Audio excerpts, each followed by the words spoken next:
inductor es un componente eléctrico pasivo formado por un alambre enrollado alrededor de un núcleo y el cual exhibe la propiedad de inductancia. Cuando se conectan inductores en serie, la inductancia total aumenta. Cuando se conectan en paralelo, la inductancia total disminuye. En el siguiente circuito de inductores en serie,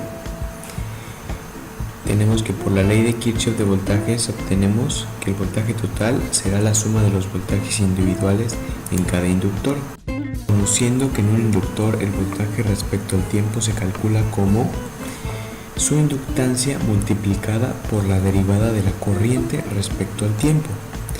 Entonces, sustituyendo, se obtiene que el voltaje total será la suma de cada inductancia multiplicada por la derivada de la corriente. Que están conectados en serie, la corriente que circula por cada uno de ellos también circula por los demás, por lo tanto la derivada es la misma.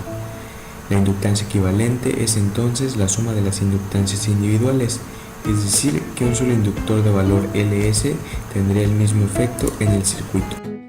Siguiente circuito de inductores en paralelo, y por ley de Kirchhoff de corriente se tiene que la corriente total del circuito es la suma de las corrientes que fluyen por cada inductor, siendo que en un inductor la corriente se calcula como la integral de T0 a T del voltaje respecto al tiempo dividido entre la inductancia más la corriente en T0.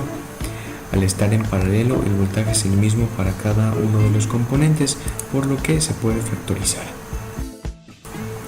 Se concluye entonces que se puede colocar un solo inductor con un valor Lp que tendrá el mismo efecto en el conjunto de los demás componentes.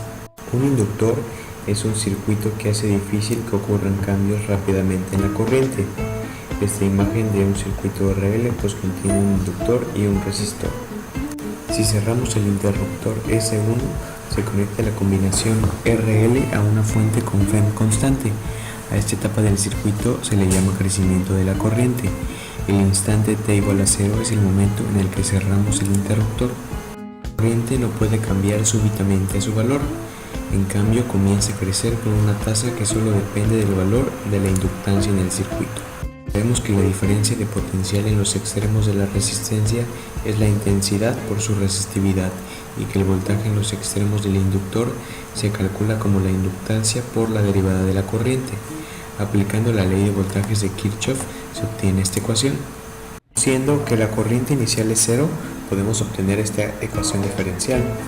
Al cociente de R entre L se le llama constante de tiempo del circuito y se denota con la letra griega tau. Así se ve gráficamente el comportamiento de la corriente respecto al tiempo. La corriente final es la FEM sobre R y pasado el primer periodo de tiempo tau, la corriente es 63.2% de su valor final.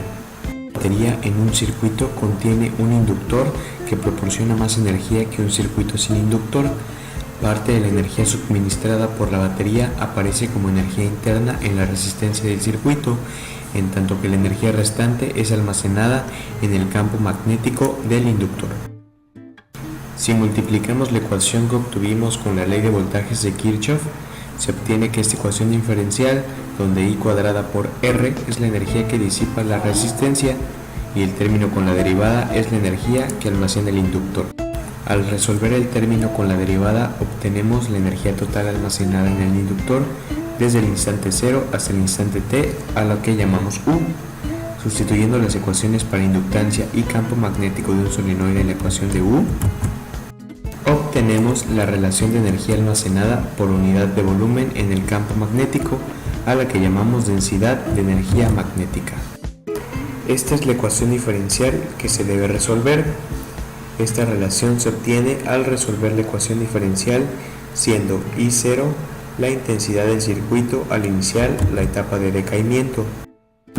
Así es como se ve gráficamente el decaimiento de la corriente en el circuito.